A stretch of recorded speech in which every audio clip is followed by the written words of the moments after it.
Right, I'm going to slide it. And, right. Hello there everyone. What I'm doing today is, tell you what, I'll turn this up a bit so that I can see how loud it is.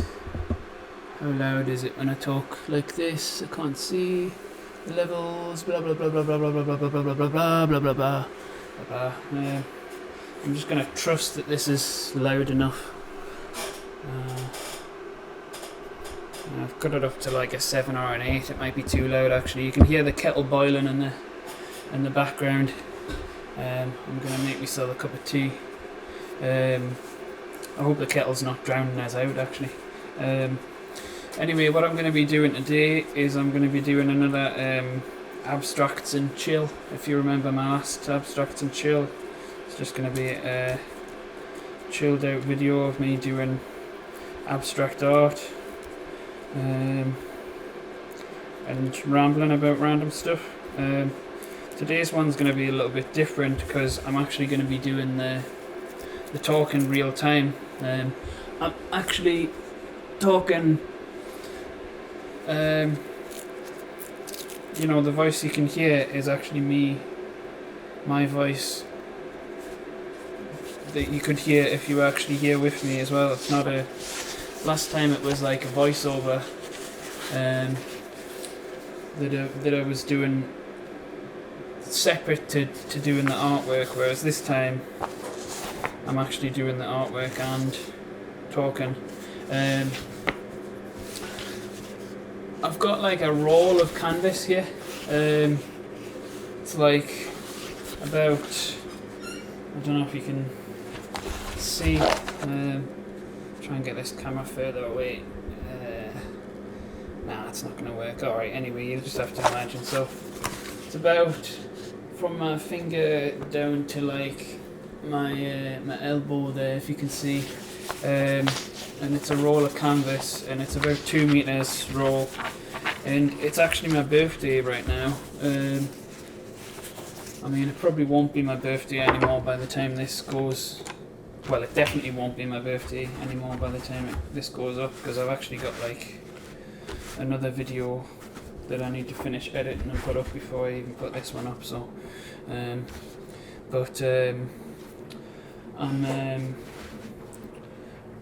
my mum actually bought us this roll of canvas, and I think she bought us it so I could stretch it really, but I'm just going to paint it straight up and just do some abstract art. I'm not really sure if this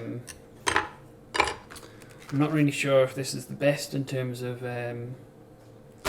just painting on oil paint on unstretched canvas.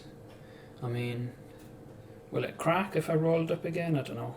Well, anyway, I'll just keep it unrolled. If all else fails, I'll just chop it off. Anyway, I'll just go and get my tea. Hold on a second. I'll unscrew this camera here. Wow. Spinning. Hello. Yeah, God. Actually, I shouldn't have filmed myself in this video. Here's my tea. I'm going to pour myself a cup of tea before I start. You know, the reason why I don't usually do voiceover and drawing at the same time is because I don't live on my own, and I paint in the kitchen, so you're probably going to be getting a bit dizzy. Don't worry, that's not going to happen too much. That's not going to happen again in this thing. I do need to take the tea bag out of this though.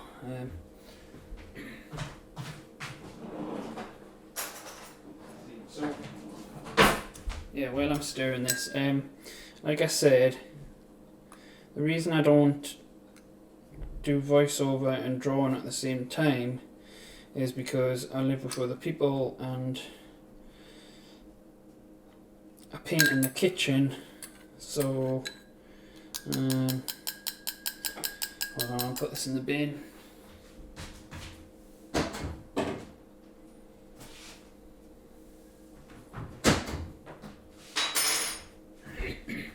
So the kitchen is obviously quite a central room in the house, and I can't really take it over.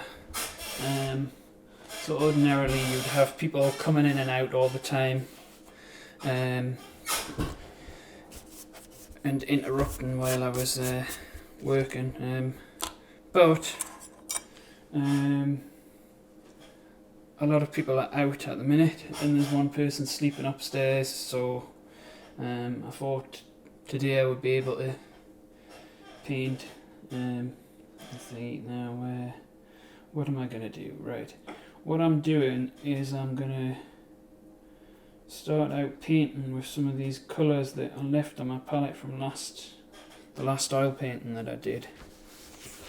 I'm just going to start putting them straight on the canvas. You know, I'm never really quite sure how to begin when I paint abstract. I think this canvas is quite rough. It's not the smoothest canvas in the world. But you know, maybe I could work with that. I guess like real abstract artists would probably work with that, wouldn't they? They'd probably be like, ah yes, I'm gonna work with the canvas and stuff. But as you can see, I don't really approach abstract art in the way that an abstract painter does. I sort of still approach it like it's a picture. But I like doing abstract art. Let's see, so I just sort of do something like this.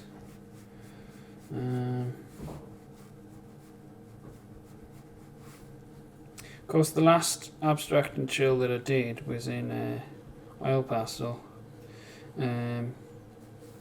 which is much easier to use, but I have been doing more oil painting recently,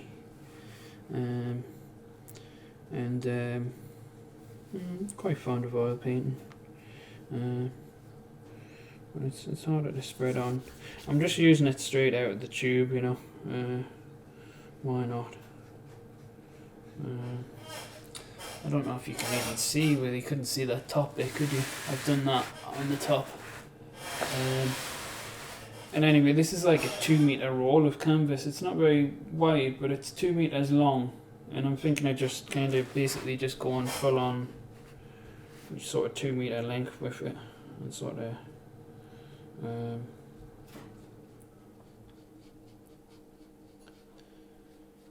I get distracted when I'm painting. I'm not always talking when I'm painting most of the time. I'm kind of, you know, let's see, not sure what shapes I'm doing here, but I'm just doing some shapes, you know, nice shapes. I like shapes. I've got a wooden spoon here just in case I need to rest my hand. That's what I use my wooden spoon for. I'm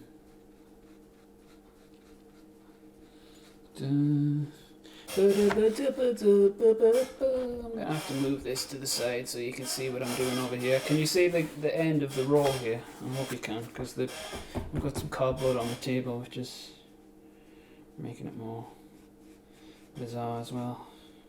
Let's just get the shapes down rather than worrying about having a nice line. Right, okay, I'm gonna sort of cut that off over the top there, and then I'll pick this up when I unroll it. I'll kind of pick it up from there, sort of see what's what. And I'll what I'm going to do is I'm going to create a little barrier here, where this is where the spoon will come in handy, because I don't want to rest on what I've already done. I'm gonna create like a little like parallel-ish kind of line to this one.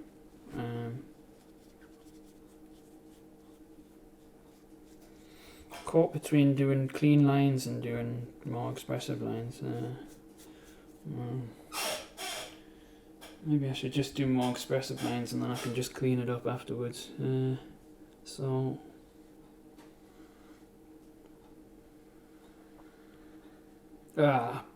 that's not nice. What am I doing? That doesn't look good, does it? But hold on, it's not so bad. I'm gonna come in a bit closer here because I want it to be. I just want it to be nicer. Hold on.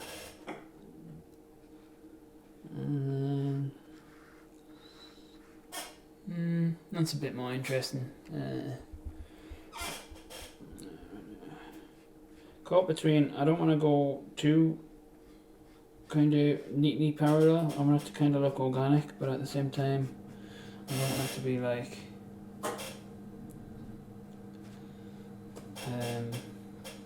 What am I saying?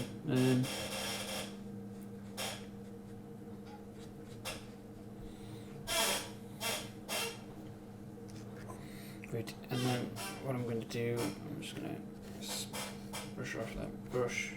This surface is very, very rough, much rougher than the surface on the other canvas that I was painting on. But I'm gonna actually just gather up some of this paint and I'm gonna try and just fill it in with the palette knife first.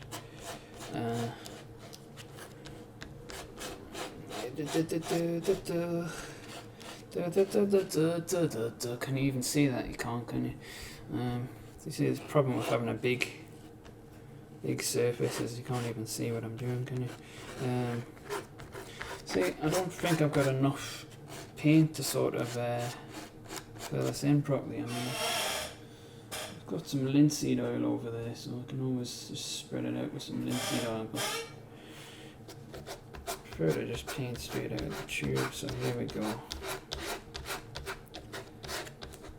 I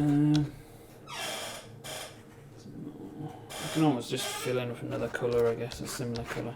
At least you can see I'm getting other colours in here anyway.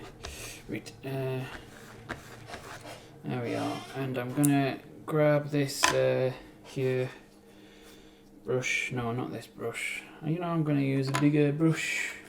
Haven't used this one in a while.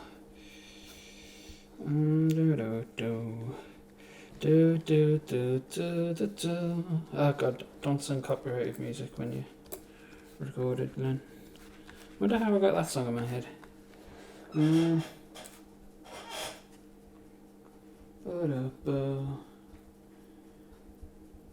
I just end up singing because I feel like I have to speak, you see, when I'm doing this.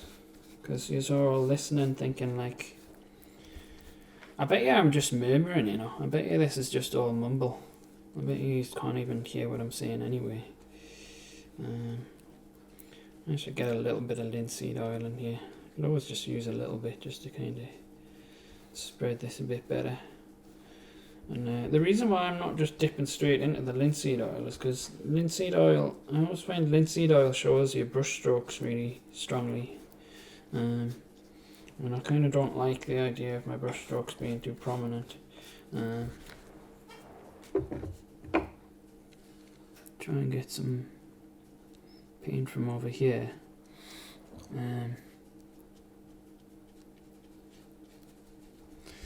What do you think of this colour? It's alright, isn't it? I mean, kind of like I've forgotten exactly how I made this colour actually, because like I said, it was on my palette from the last painting. And there's none of it left, so I should have maybe thawed a little bit before I started putting that all over the place, because I don't like this kind of roughy bit here, although I could maybe do something with that, I guess.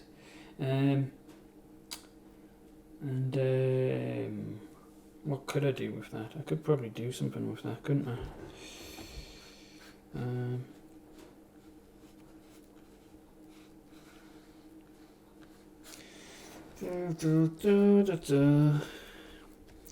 This is a bit more gleamy, this bit, isn't it? Because it's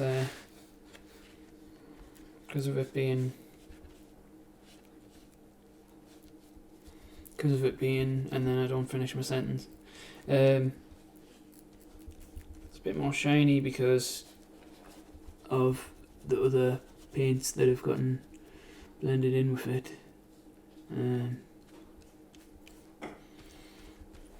Be nice to have a smoother canvas. Actually, I should have maybe gessoed this or something. I don't actually have any gesso though. I don't know. I don't think I've ever gessoed a canvas. I've always just sort of used the gesso that's on them already. I'll tell you what I'm going to do. I'm going to use a tiny bit of linseed oil, but I don't like using the linseed oil too much because it I don't know, I always think linseed oil sort of makes it harder to blend, I think, linseed oil. But I'm going to get a little bit of linseed oil on my brush and I'm going to just sort of, because the thing is, I like the way that oil paint mixes with other oil paint when it's just come straight out of the tube. And linseed oil, if you've got a lot of linseed oil, it takes away the ability to blend very well. And also, I think a lot of you who are like proper oil painty type people are probably going to be like, oh god, if he's putting linseed oil, it's bad because he can't put any turpentine on and stuff like that. But let's see, because I'm just now the cool thing about the linseed oil though is I managed to cover that section, didn't I, with it, and that was why I was using it, just to try and make this paint go further, you know. Like I said, I don't want to use an absolute ton of it though, and this part of it's going to be very hard to blend. When I come to actually adding more form to this blob here, I'm gonna feel the difference in the part that has linseed oil and the part that doesn't have linseed oil. I think I'm gonna, these parts that are mainly linseed oil are gonna be very hard to blend, I think. So this might be a bit annoying, this painting now. Actually, I thought I was going to be able to do it with pure paint, but I've ended up using some linseed oil. Oh god, don't sing that song. Copyrighted song.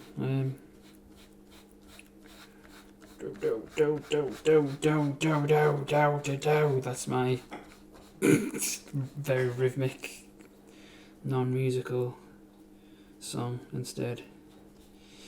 Can you even hear me? I mean, this is probably very, very hard to hear, isn't it? I'm going to move the microphone closer and move it like here, but then the only reason I didn't want to put it here is because I think it might be in the way, it might be in between the...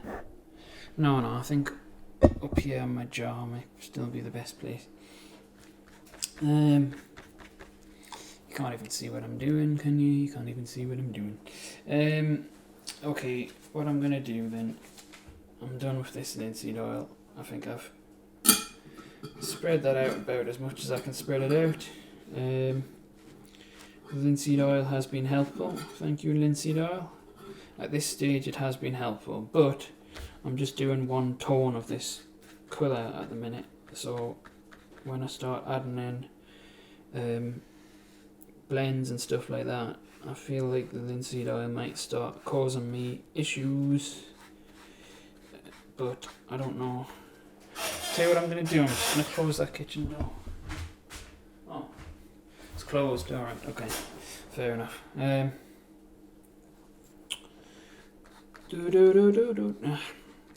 Singing the song again. Do do do do do do do do do do do. Just trying to cover up these spaces. Didn't realise how uneventful oil painting was to talk about. Actually, just narrating what I'm doing isn't really that interesting, is it? So what I'm going to do now is I'm going to put another colour in. I've got some newspaper here. I'm just going to dry off my brush with the newspaper. Just dry it off. Usually what I do is say I can't even hear it because I'm doing the newspaper in front of the microphone. I was going to say what I was saying, and I apologise because I can't hear what you can hear. I can only hear what I can hear. I was saying I'm going to clean off my brush with that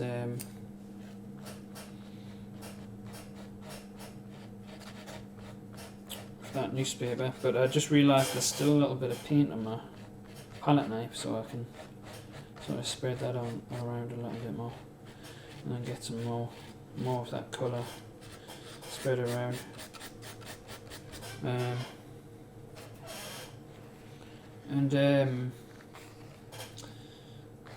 After I've spread this last bit of colour here that I can get off this palette knife onto the painting, I'm going to just start going in with another colour, even though that wasn't the plan, but I can't really mix any more colour, but I've got some on this brush as well actually, so I can sort of spread this around here like so. You notice there's quite a dirty edge. It's not quite as refined, this edge, as I would like. I'm not really into dirty edges. I prefer smoother edges. Like I said, I kind of don't really approach abstract art like an abstract painter. I kind of approach it more in the same way that I approach my normal paintings, where I'm just kind of doing kind of tidy lines and sort of tidy shapes and stuff, and that's how I like to do it. So don't judge me. Don't judge me for it. I've got no idea how this is going to sound on the microphone. I think I may just be mumbling and you might not be able to hear what I'm saying.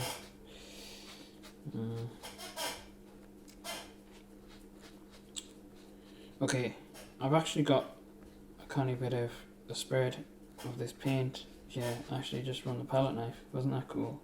And from the paint that was just left over on my brush. But now I think it is time for a new colour, and I think the colour I'm going to use is either going to be like another maroony red type colour, which I've got on the thing. I'm going to sip my tea.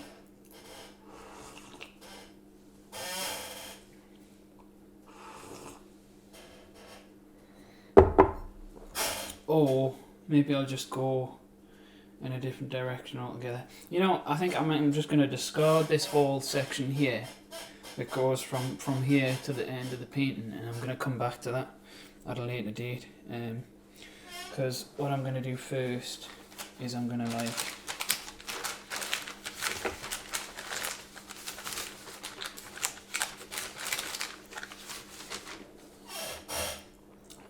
do some other stuff here, and I'm going to just get this colour here and like plonk it on. Hold on, you'll see what I'm on about in a second. So this colour here, I'm going to like put this down here and just sort of spread it out. Now there's a lot more of this colour actually than there is of the last colour. There was a much smaller dollop of the last colour, but I'm not going to keep it that thick obviously, because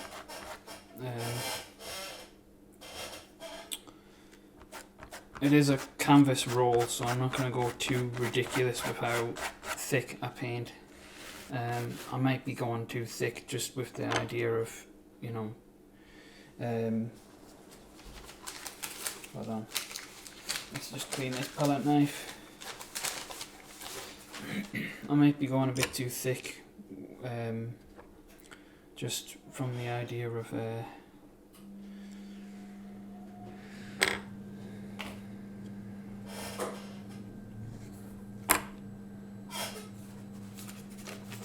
this brush.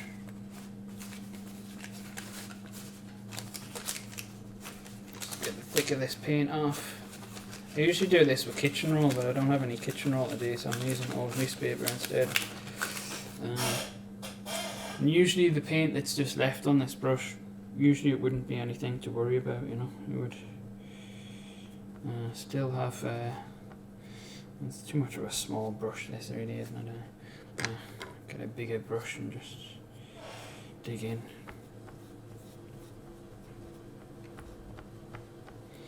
Spread this paint out, spread it around here. It's a nice colour this, isn't it? You see, I mixed this colour for my other painting, but then I didn't really use barely any of it, and I had an absolute ton of it left. I've got some of the other colour in there now.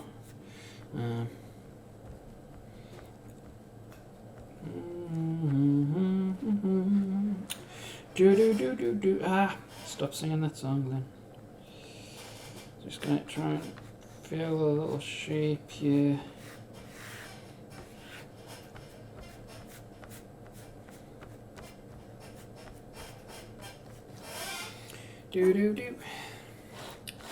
Spreading it down, spreading it out a little bit so it's not just all in that one space. Very rough canvas. I can't really feel the difference between this canvas and the canvas that I was painting on last. I think this is just a cheaper canvas and it's not really primed. So it's very different to the last canvas that I was painting on, which was the painting that I was doing of the pipes that time. That was a much more fancy canvas, and I think it had, you know, not only was it pre-primed, but it was like fancy pre-primed canvas and stuff. This one, on the other hand, is not like that. This one's a little bit more rough, a little bit more rough around the edges.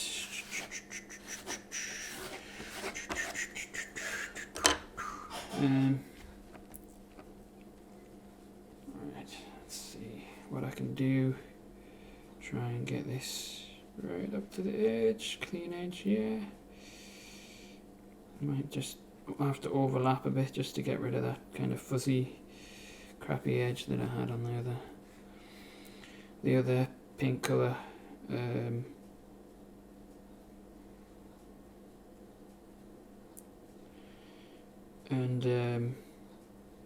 Yeah, we're gonna get a little bit of interaction between the two colours here on the edge, but we can deal with that. We can deal with that. I think we're all adults here.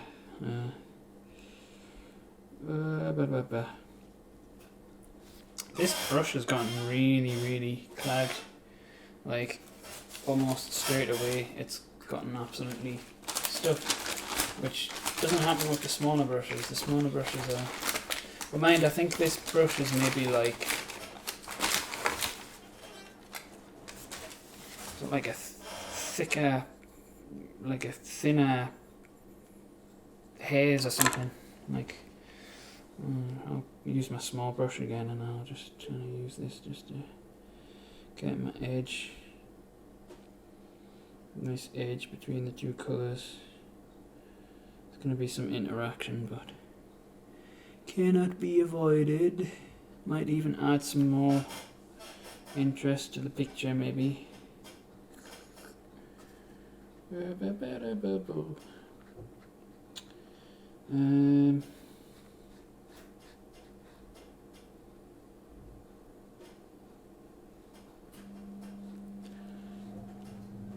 Wow, wow, wow. Wow, wow, wow, wow, wow, wow, wow, wow, wow. Wow, wow, wow, wow, wow, wow, wow, wow. Right. See, the problem with abstract art is there's no rules, is there? So you don't know whether, like, how much interaction between the colours is too much interaction, and how much is that's too much interaction, and how much is okay. I'm getting quite a lot of. Hold on, Glenn. Slow yourself down. Slow yourself down, mate.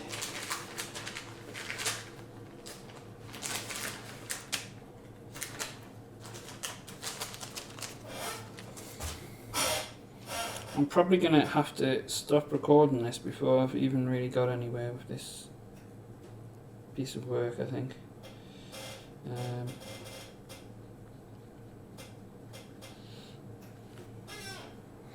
So I have to, like,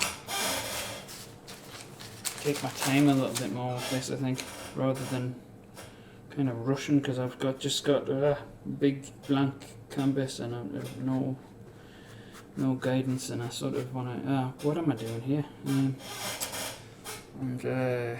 this is all very thick. I mean, this is a canvas roll, so I can't be getting loads of thick paint like that.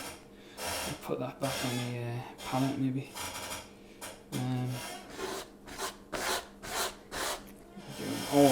Or use this as my palette. Get some paint off it and just sort of cover up these gaps. Try and get a cleaner edge around the edge of this. Try and get a cleaner edge around the edge of here. Of course, also this paint is a little bit older because it's been on the palette during my last painting. It's had some time to dry a little bit when it's been sitting.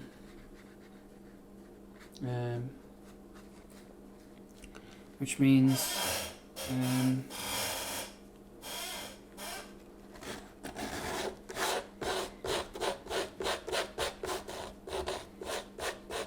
I don't want to scrape it too much. I don't want to like scrape the paint off, but I just want it to be a little bit more smooth rather than.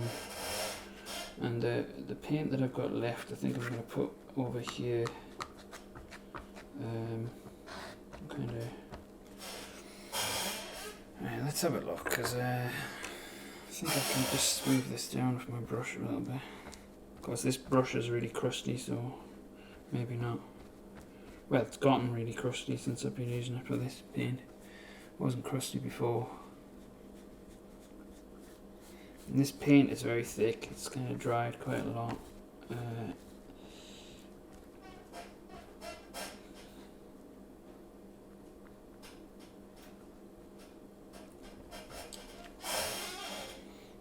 Now I did say I wasn't going to bother with this canvas from here onwards very much, did I?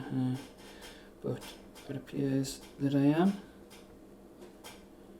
And I like how thick this is, but it's not going to be good for being on a roll, because it means it might just crack, so I don't know what I can do about that. I like this shape here, so I don't want to like ruin that too much.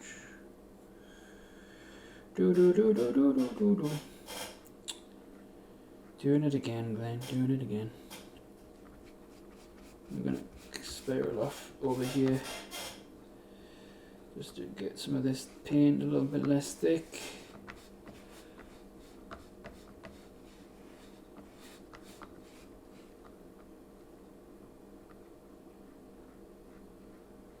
Fill in some of these gaps.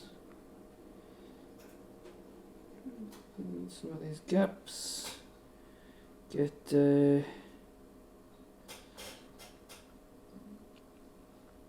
this.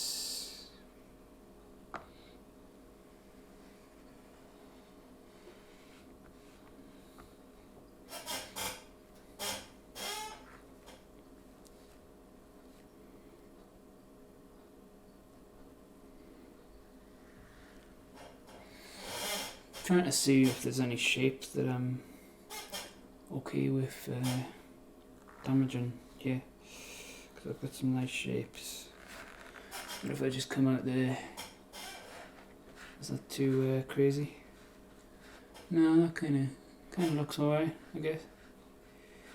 Yeah, just to filter off some of this excess paint that we've got.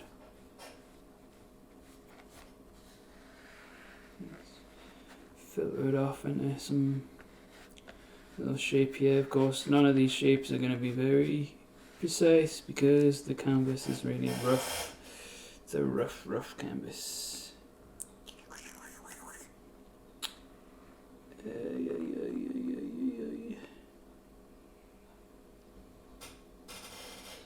I need to stop worrying about how thick the paint is, I think.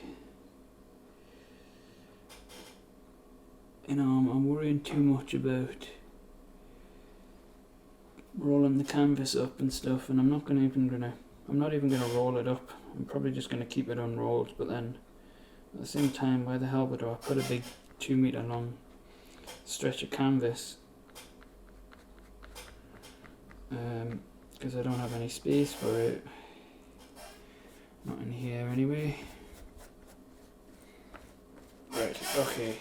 I think we've got about as far as we can go with that. Those colours actually look alright together, so it's okay, isn't it? Well, what am I doing? What's going on here? Don't know what I'm doing with these pieces of paper here. I think, yeah.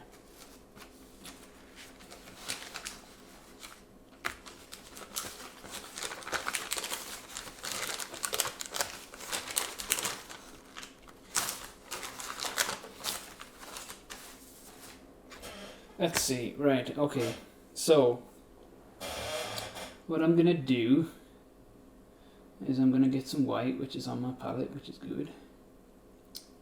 Some whitey. And I'm gonna, you know what it is, I'm gonna get another palette, because this palette is very, I can't really spread my brush around on this palette that much, because it's a thick palette, so I mean, sorry, it's the paint's all like packed in really close together because of that being an old palette. Basically, what I did was I just shoved some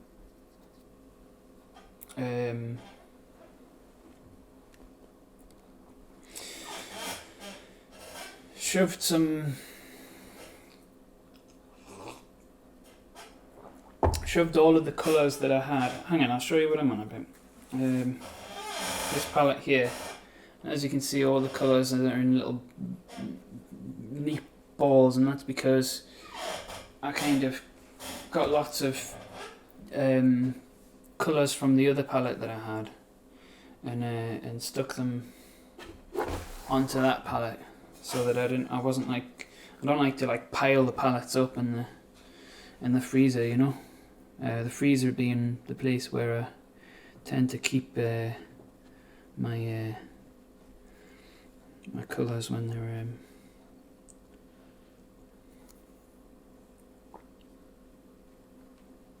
they're not in use. I mean, sorry, what the hell, man? I'm about right. Colours that I have left on my palette, I'll scrape them off, and well, no, because I use like sort of disposable palettes. I know it's not very. It's a bit wasteful, I know, but because I use disposable palettes, what I do is I put all the colours that I've got on the one palette, and I'll let's just get a big blob of white here, because this just doesn't seem to be making any difference whatsoever. Yeah, I'll put all the. It's very hard to talk and paint at the same time, isn't it?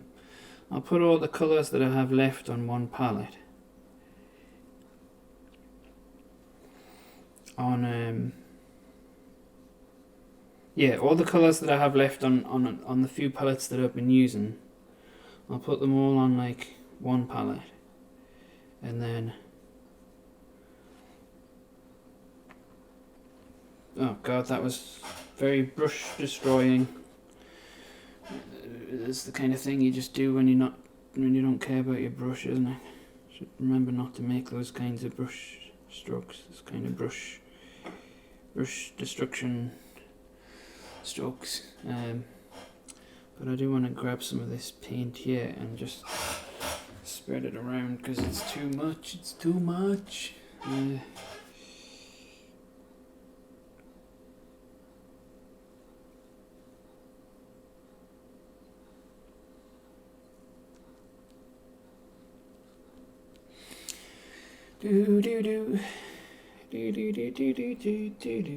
Ah, I'm doing it again.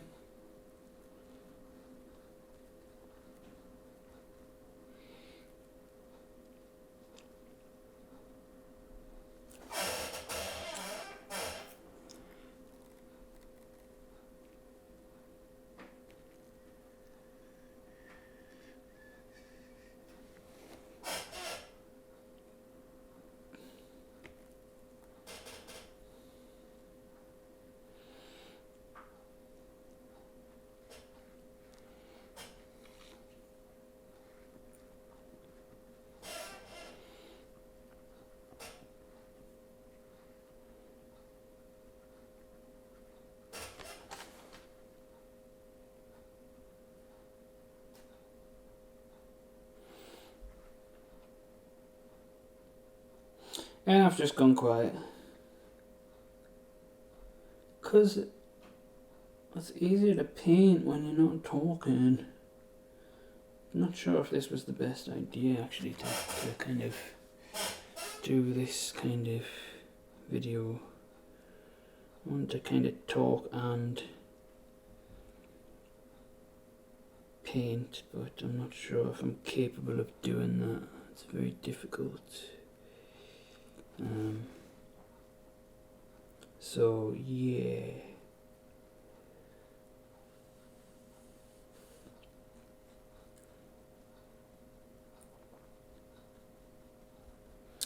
And what I'm trying to do here is I'm trying to blend this a little bit because I don't like solid colours. I prefer them to be a little bit toned. I like to have a abstract shape that looks like a real shape, if you know what I mean. So I'm going to try and kind of gradually blend it out. So it just looks a little bit lighter over here, and then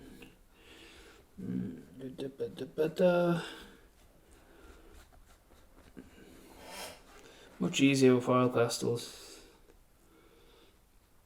But we're not using oil pastels today, we're using oil paints, and I'm getting kind of used to using oil paints, I guess I am harder to control oil paints, but they're nice. They're still rewarding in some ways.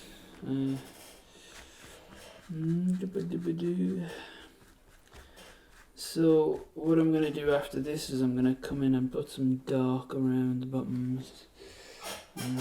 You can see this on the camera. What I'm doing here.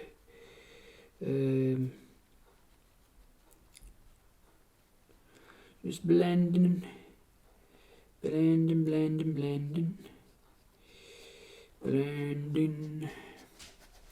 Very, very solid dry paints that I'm using here. Very, very solid dry paints on a very, very rough canvas. I think I've decided that I prefer smoother canvases because they you can move the paint around on them more easily.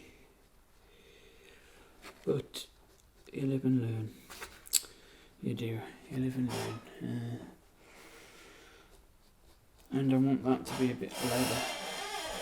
So I'm going to lighten it up.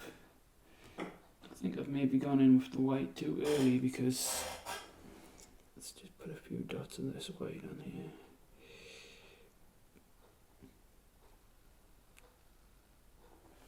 Right, okay. And I'll put these ones down here.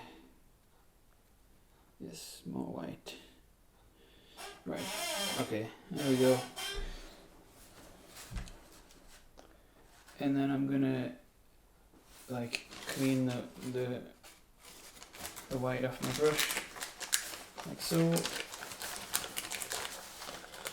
And then blend this in. Do do do. Don't sing the song again, Glenn. Gonna blend this white in. Just blend and blend and blend and blend and blend and blend. It's very hard to kind of really think of anything else to talk about other than just the fact that I'm blending. Blending. As you can see, it's a little bit lighter, but still not as light as I would like. Well, no, it's light enough. It's light enough.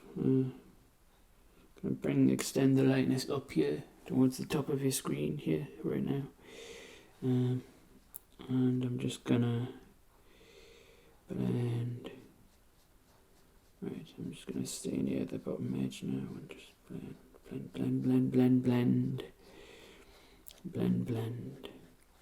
I wonder if the linseed oil makes this kind of more. This process more kind of crappy, I don't know. I think it's definitely an issue that you get more brush strokes in the linseed oil, although I think with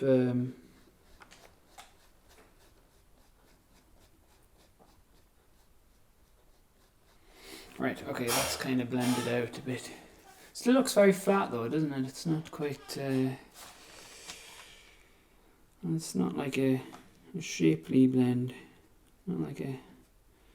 It's not got any like volume to it yet. It's not got any volume at this particular moment in time.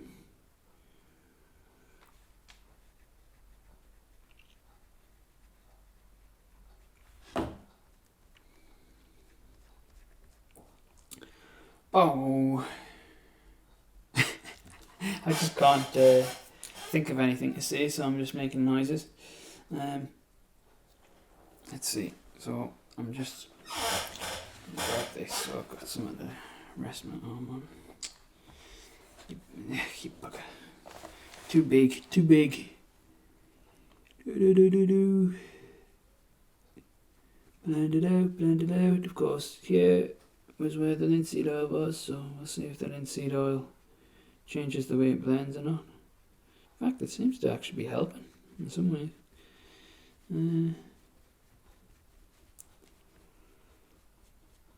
Although I think the linseed oil, I think it's doing kind of what I don't like linseed oil for, because it kind of,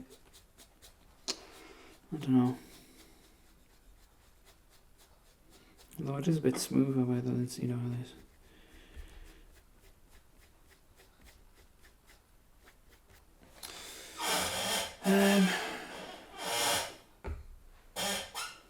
We've got a canny little line there, haven't we? A canny little white bit.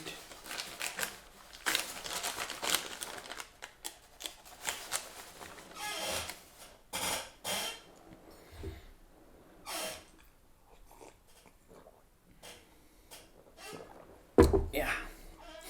You know, I just had a thought there. I just looked at my palette and I saw a big blob of yellow ochre-y kind of colour. Not quite yellow ochre, but like a mixed colour with a lot of yellow ochre in it. And I was almost like, should I put some yellow ochre on there? But I don't know. I think that might be a bit of a mistake. I'm not sure though. Put some yellow ochre into this kind of browny, purpley, reddy, violet-y kind of colour. Oh, hang on. I'm going up too high so you can't see what I'm doing. I'll move the camera for you. And then you can see me just blending this in.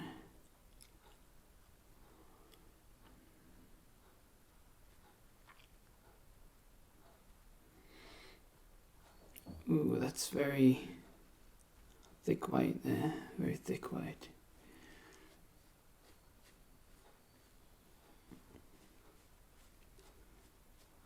Very stiff oil paint. I feel like the oil paint's very stiff. very stiff because it's got nowhere to rest my arm.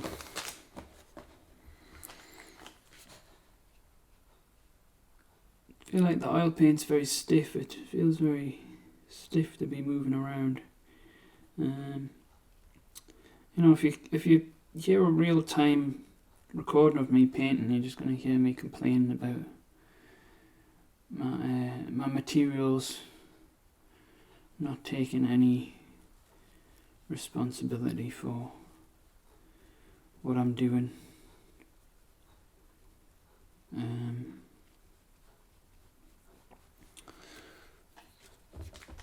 Try and blend out this line, make it look nice and smooth transition, etc. etc. Oh, what am I doing? Clean off the brush before I do that. Yeah, I've just put my arm in the paint over on the other side. There we go. Right, let's have a look. What is this? What is this?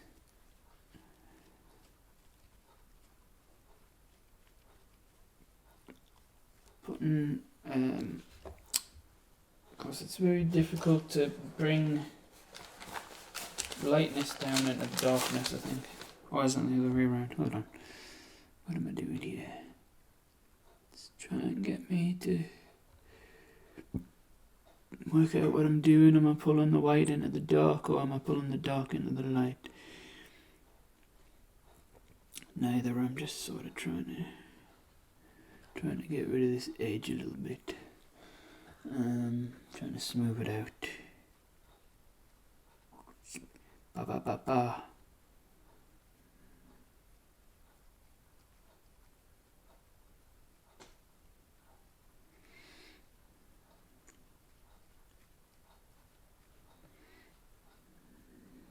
Of course, now my brush strokes have gone in all sorts of different directions.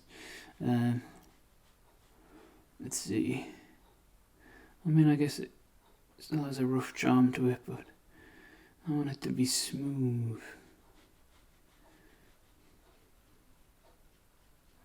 It's kind of what I'm aiming for on this painting, is to make it look more smooth. And you know what I'm going to do? I'm going to grab some of my black and I'm just going to squeeze this out from the tube, because I want to... Or should I use black? Maybe I should use a brown.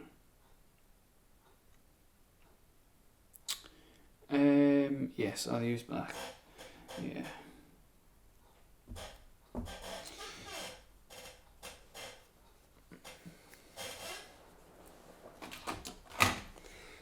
And let me squeeze this paint out of my brush on this newspaper. I'm not actually using my I'm not really using the turpentine to clean my brush. I'm just and I've seen this bit, and I want to blend this a little bit more. Actually, blend this out. Why is it not blending out? Blend out, blend out.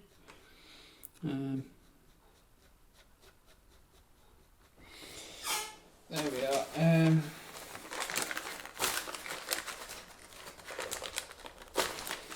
not really using turpentine to blend my colours out. I'm not really using turpentine to wash the brush. I'm just basically squeezing the thick of the paint out with the newspaper and then just going into another colour, because I find that the little bits of paint that hang around in the bristles don't really make too much of an issue. So, well, I've got some white down there that I forgot about. But it's going to have to stay forgotten about, because I'm putting some black on now. And the black is so much easier to put on. because it's fresh from the tube rather than paint that's been sitting on a palette for God knows how long. Doobie dooboo. Doobie dooboo. Doobie dooboo. Doobie dooboo. Do do do do. Do do do do do. Do do do do do do. Do do. Lump, what are you doing, Lump? Get away. Boo boo boo boo. Boo boo boo boo boo boo. Boo boo boo boo boo. Boo boo boo boo. Boo boo boo. Boo do do do do do do. Do do do do.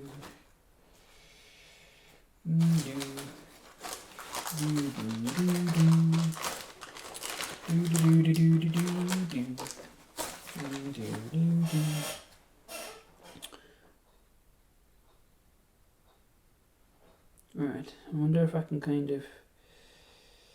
I don't know if you can kind of see what I'm doing here. I mean, if you can... yeah, you can see what I'm doing, but I don't know if you can kind of work out what I'm doing. What I mean is I don't know if you can kind of tell why I'm doing it.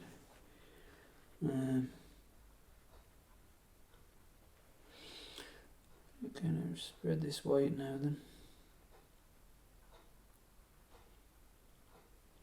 Spread the white. Spread the white. Do.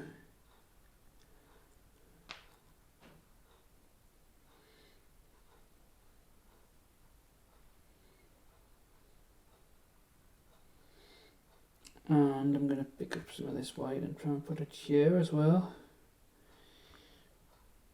Because the light is coming down from here.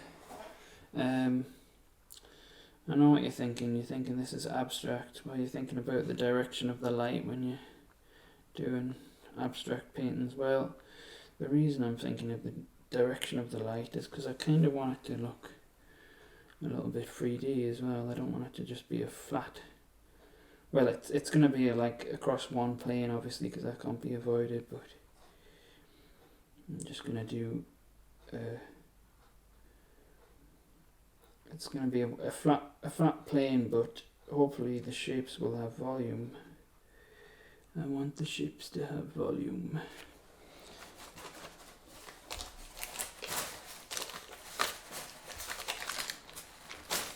Clean my brush every now and then just to... When I feel like I'm moving the paint around in a way that isn't desirable, I'll wipe my brush off.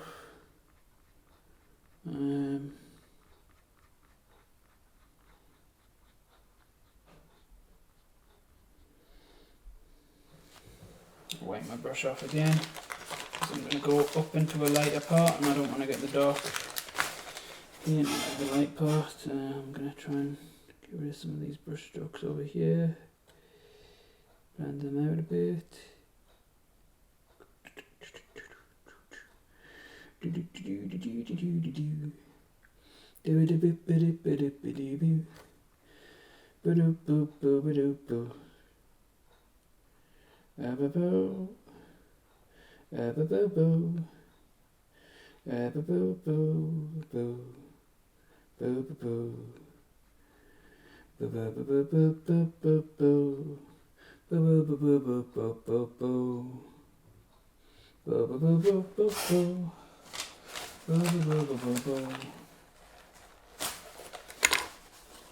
Gonna get this little brush for the first time.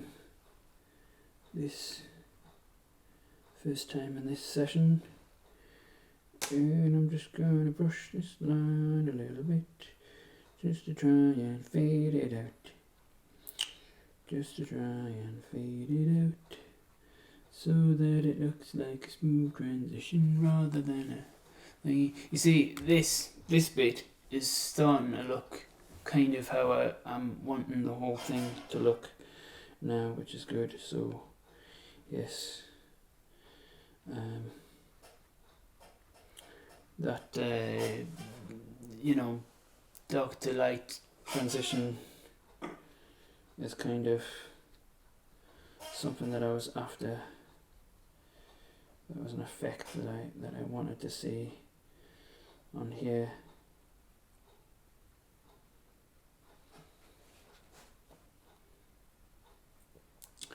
Ba ba ba ba bo.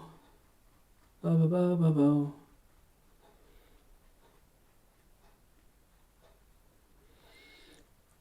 And at the moment I'm just I'm going between like putting a tiny bit of pressure on to just like literally just brushing over the surface with a really soft pressure, because I'm trying my best to just get a blend. And this part here is kind of starting to look kind of nice now, I think. Starting to look like something that I would enjoy looking at. Well, I enjoy looking at a lot of different art, to be fair, but you've got to kind of have an understanding of the type of thing that I was wanting to create when I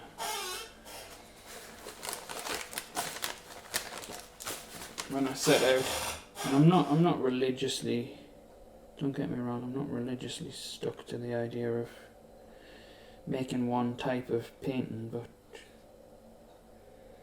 I was kind of wanting to get a painting where I could sort of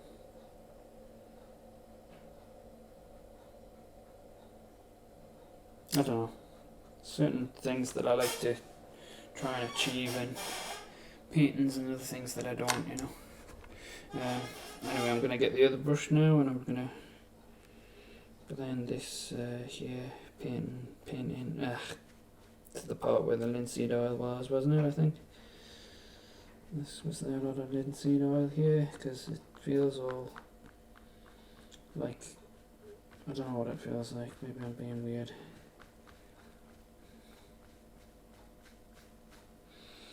Yeah, right, go on then, I'll just put it up like this.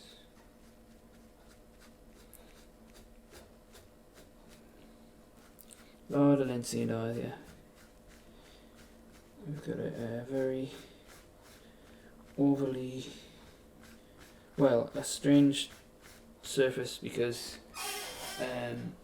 we've got parts with loads of linseed oil on and then parts with almost no linseed oil on.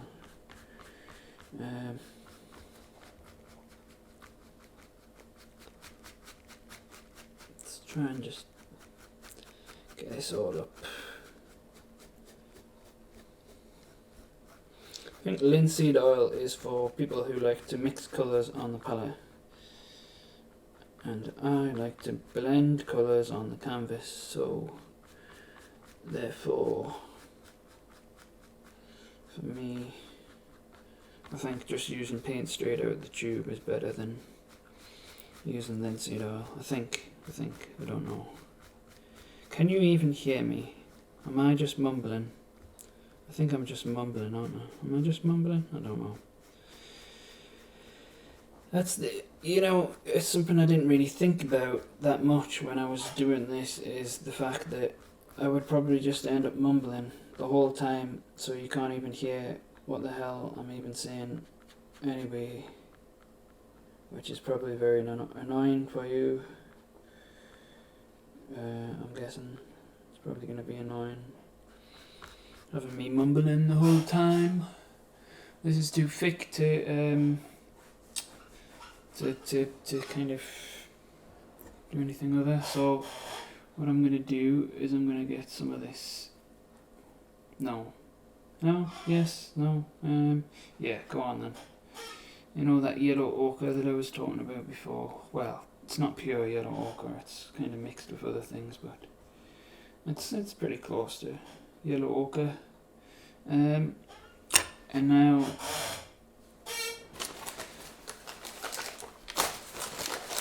the yellow ochre is going to come out.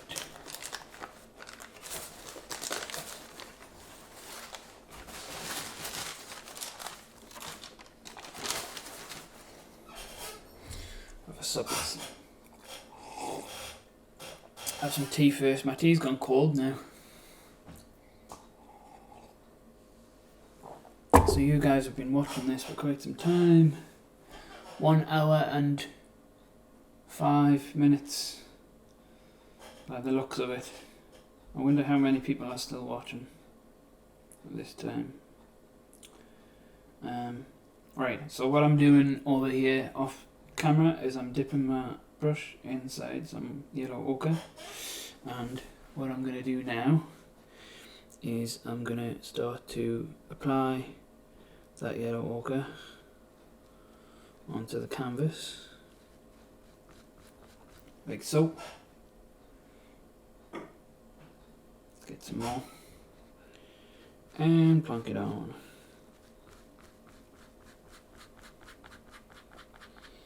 Ba-da-ba-doo-boo-boo. Ba-da-ba-doo-ba-doo-ba-doo. Ba-da-ba-doo-ba-doo-ba-doo-boo. Boo-boo-ba-doo-ba-doo. Ba-doo-boo. Ba-doo-boo. Ba-doo-boo-ba-doo-boo-boo. Ba-doo-boo-boo-ba-doo-ba-doo-boo. Ba-doo-ba-doo-boo-boo-boo. Ba-ba-ba-doo-boo. Ba-doo-ba-doo-ba-doo-boo-boo-doo. Yellow ochre, da-da. Yellow ochre, da. Yellow ochre, ba-doo-boo. Yellow ochre, oh. Yellow ochre, da-da. Yellow ochre, da. Yellow ochre, da-da. Da-ba-doo-ba-doo-ba-doo-boo. Ba-ba-ba-ba-da-ba-bo. Ba-ba-ba-da-ba-da-ba-da-bo. Yellow ochre, boom boom. Yellow ochre, do. Yellow ochre, do ba do boo. Yellow ochre, do. Yellow ochre. Yellow ochre, dum dum. Yellow ochre. Yellow ochre, oh. Yellow ochre, ochre. Yellow ochre, oh. Yellow ochre, ochre. Yellow ochre, oh. Yellow ochre, ochre. Yellow ochre, oh oh. Yellow ochre, ochre. Ochre, yellow, oh. Yellow ochre, ochre. Yellow ochre, oh. Yellow ochre, ochre. Blend it into the white. Yellow ochre, ochre. Yellow ochre, oh. Yellow ochre, ochre. Yellow ochre, oh. Yellow ochre, ochre. Yellow ochre, oh. Yellow ochre, ochre, ochre. Yellow ochre, oh. Yellow ochre, ochre. Yellow ochre, oh. Yellow ochre, ochre. Yellow ochre, oh. Yellow ochre, ochre, ochre. Yellow ochre, oh. Yellow ochre, ochre. Yellow ochre, oh. You know what's happened? I've just dropped my spoon in the paint. That's happened, but that's not what I was going to say.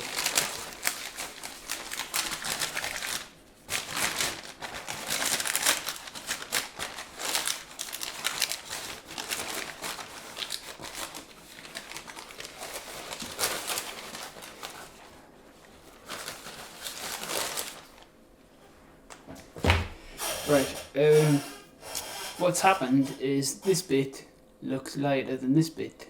So, what I'm going to do, I'm going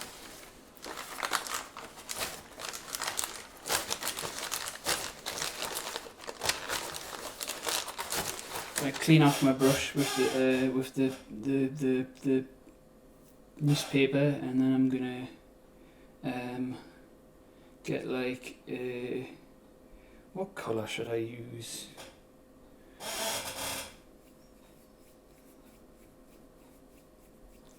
I'm thinking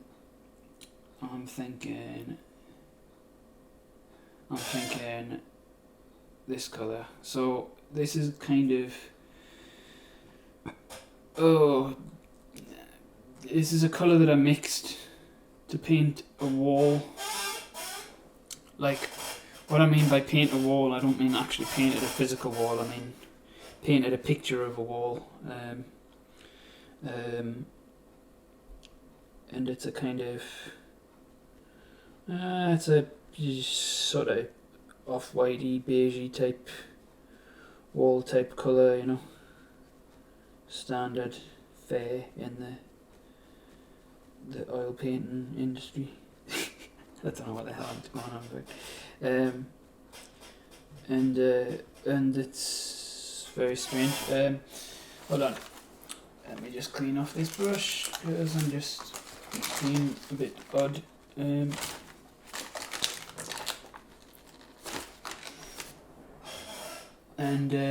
Yeah. So what I can do with this is I can kind of make a bridge between the white and the yellow ochre, I think, and then put a bridge here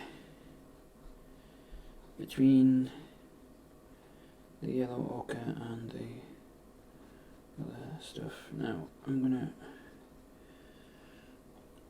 you see, with oil paint I think it's all about where you move your brush, when you move your brush to which part of the picture, because that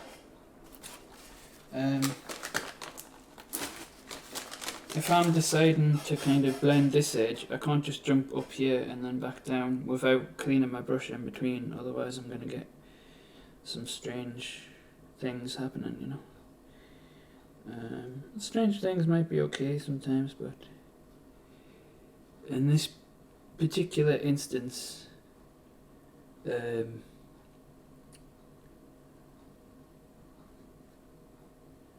this particular instance, I have forgotten what I was saying, now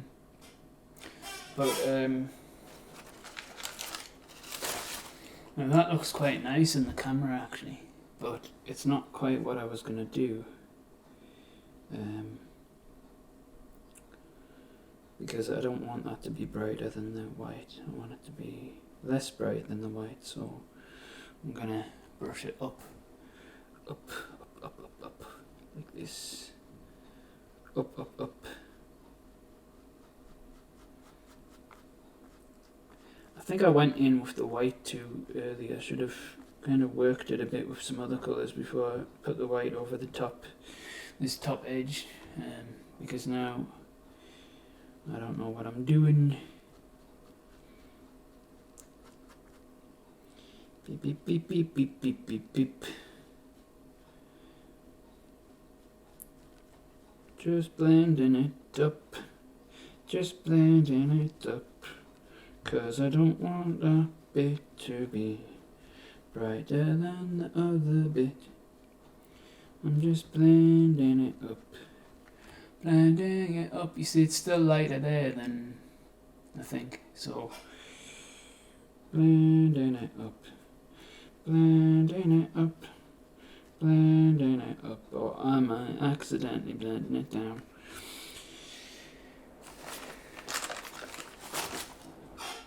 Is this accidentally going down rather than up? Or am I successfully blending it up?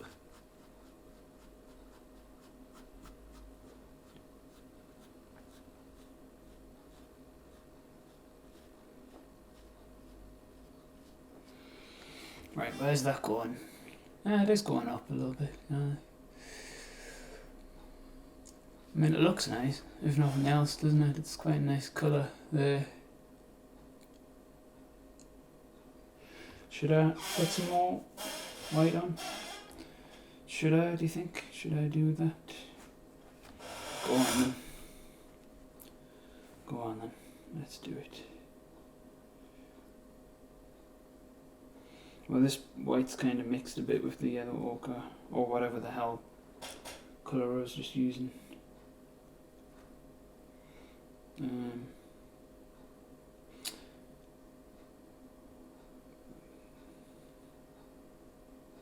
Right, okay. Here we go. Although that's quite a nice purple, I'm not sure if I... Nah, fuck it, come on. Don't be precious. Don't be precious.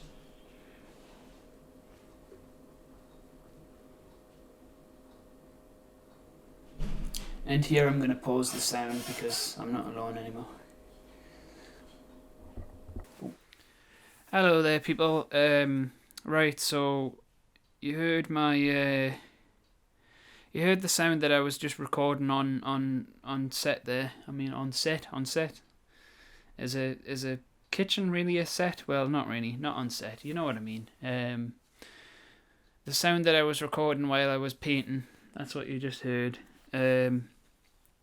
But what I did at this point actually is I just turned off this sound recorder just because someone was coming in the kitchen, and I don't think it's fair to keep people out of the kitchen just so I can do things like this. So unfortunately I'm limited to how much I can record in the kitchen. But that's alright, because if you're still listening to this, then what you can enjoy now is a sound recording of me. A good few days after I recorded the last sound. This is Glenn in the future. Well, not really in the future. It's in the past actually, compared to when you're actually listening to this. But it's in the future compared to the last sound that you were listening to there. There's a big gap in the sound between the last video and this video. Yeah, I mean, a few things have happened. It was actually my birthday when I was recording that.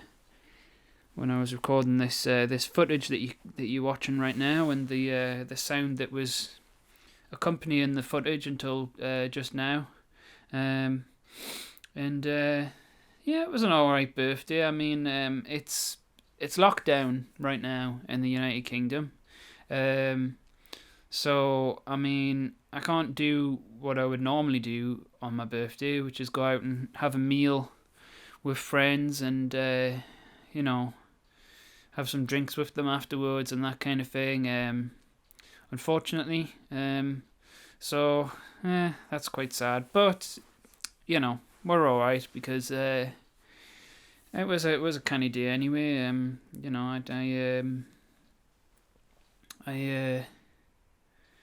I got a Yogi Bear DVD from my sister actually. My sister gave us a Yogi Bear DVD, which is cool because I used to love Yogi Bear when I was a kid, and like how great are like the Hanna-Barbera cartoons, like from an animation point of view. How great are those cartoons? And from every point of view, really. Like I love all the little rhymes that Yogi Bear does and stuff. The one that I can remember from watching it the other day was, I think, what was it? I'm in a satellite race with my picnic baskets in space, or something like that. That was when he was getting rid of old picnic baskets by attaching them to helium balloons and just letting them loose into the sky. And Boo Boo was like, there must be a lot of picnic baskets in the sky because of you, Yogi. And he's like, I'm in a satellite race with my picnic baskets in space. Yeah, but that's Yogi Bear there. When I was a kid, I used to have a VHS video of Yogi Bear. Sorry, every now and then I just feel like bending over this sound recorder and looking at the screen just to make sure it's still recording. Because how crap would that be if it just stopped recording and I was just talking blah blah blah blah blah blah blah for like ages and ages, just to myself without it even recording? That would be annoying, wouldn't it? Yeah, but anyway, right, don't touch the tripod, Glenn, because the last time I recorded this, there was loads of like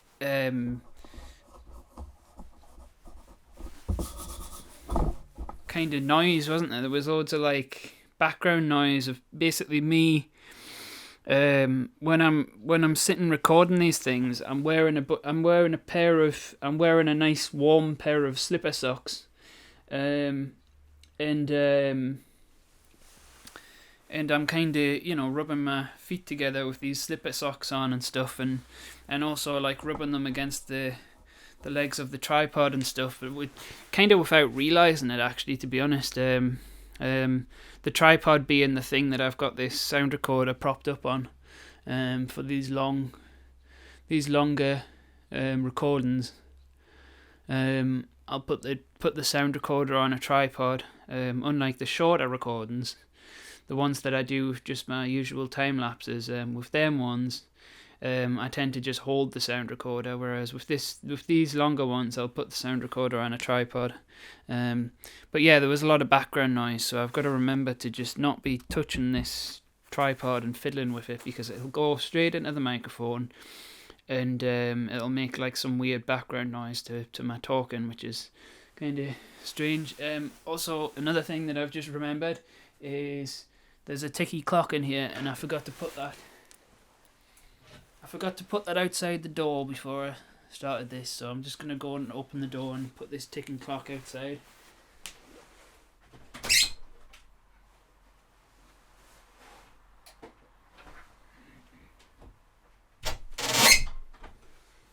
There we are. Right, so anyway, what was I going on about again? Right. Oh yeah, Yogi Bear. Yeah, I used to have a VHS video of Yogi Bear when I was a kid, and it was like a Hanna-Barbera favourites. It was their own selection of. It was like episodes that had been picked out as like the favourite episodes of Hanna-Barbera, and it didn't just have Yogi Bear episodes from the actual Yogi Bear show. It also had Yogi Bear episodes that were in the Huckleberry Hound show. So that was quite a good video. And what my sister's done is my sister's bought me a DVD of like every single episode of the Yogi Bear show, which is interesting because the Yogi Bear show doesn't just have Yogi Bear in it. It's a half an hour long program which has 10 minutes of Yogi Bear followed by 10 minutes of Snagglepuss and 10 minutes of Yacky Doodle. And Snagglepuss and Yacky Doodle aren't really characters that I'm not familiar with, actually, because the video that I had of Yogi Bear when I was a kid was just kind of collections of actual Yogi Bear episodes, rather than the entire Yogi Bear show. But I mean, I have skipped through a lot of the Snagglepuss and Yacky Doodle episodes, just to get to the next Yogi Bear episode. And I'm touching the tripod again. Don't do that, man. But I have also watched a few episodes of Snagglepuss and Yacky Doodle as well, and I've got to say I'm fond of it. I'm fond of it. I like Snagglepuss in particular. I like the way that Snagglepuss talks. And I'm not sure if I could do a good impression of it. Like, I'm grateful, charmed even, I don't know, something like that. I don't know, he kind of talks a bit like that. I don't know, you'd have to see it for yourself, really. If you're not familiar with Snagglepuss, then go and check out Snagglepuss. It's a good Hanna-Barbera cartoon. And I just, you know what it is, the older I get, the more I appreciate Hanna-Barbera cartoons. Like the really old ones, like the early Hanna-Barbera cartoons where every single character has a collar. Just because I know a little bit more about. I mean, I don't know anything about animation from an actual animator's point of view because I've not really done any animation really. I mean, I remember when I was in my early 20s, I remember I sort of started messing around with stop motion a little bit. I remember making like model cars race around the living room floor and things like that, and you know, making stop motion animations of that kind of thing, and I remember like I started working on like a an animation that was going to be like a cross between stop motion and traditional animation. And I did animate a little bit of it. I animated some of the stop motion stuff. Like, and I built like a set for it out of like a cardboard shoebox. And sort of animated like doors opening and closing, and like chests of drawers opening and closing, like a little chest of drawers that I made out of cardboard and things like that. And I was quite happy with what I had actually done. And I also animated some of the traditionally animated stuff, but it was just pencil outlines. I did, trace some, did some penciling for like a few seconds of it. Really, it wasn't anything major. And put that together on Windows Movie Maker and stuff. And so I have done traditional animation a tiny little bit, but like I said, it's just been a few seconds because I never actually finished that project that I was working on. What am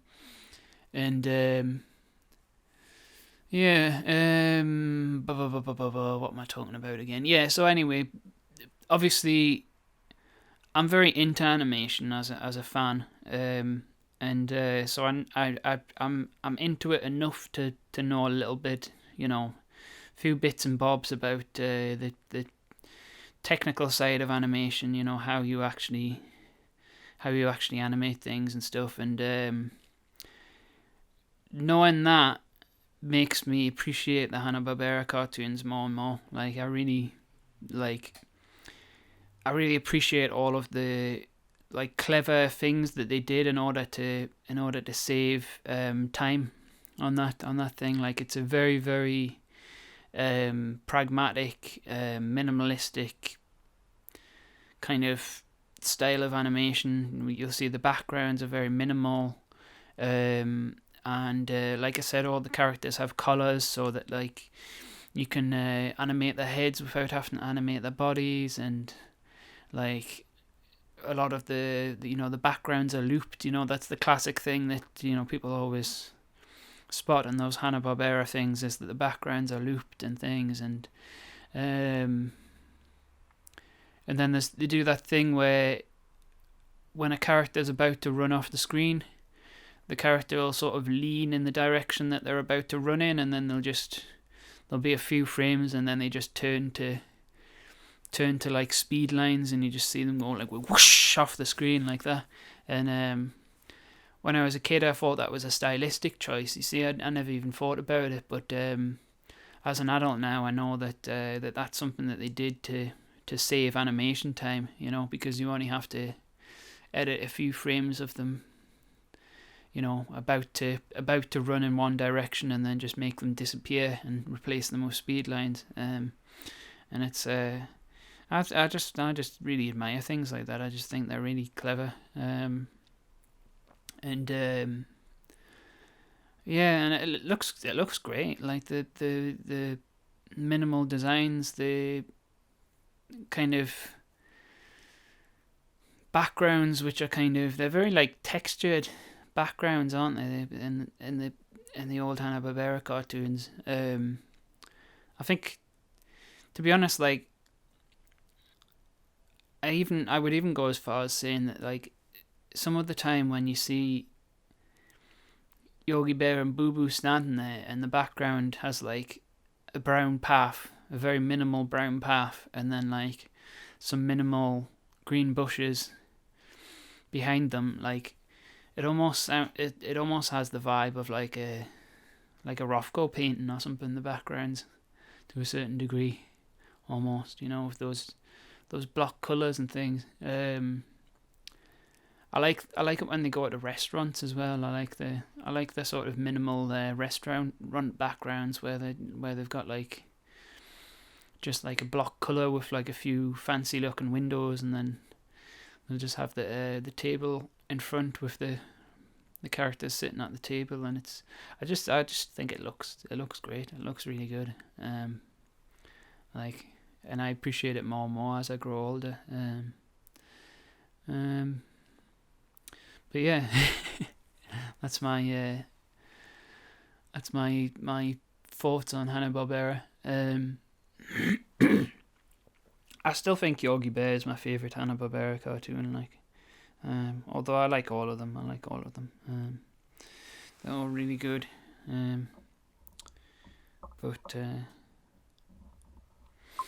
So this painting,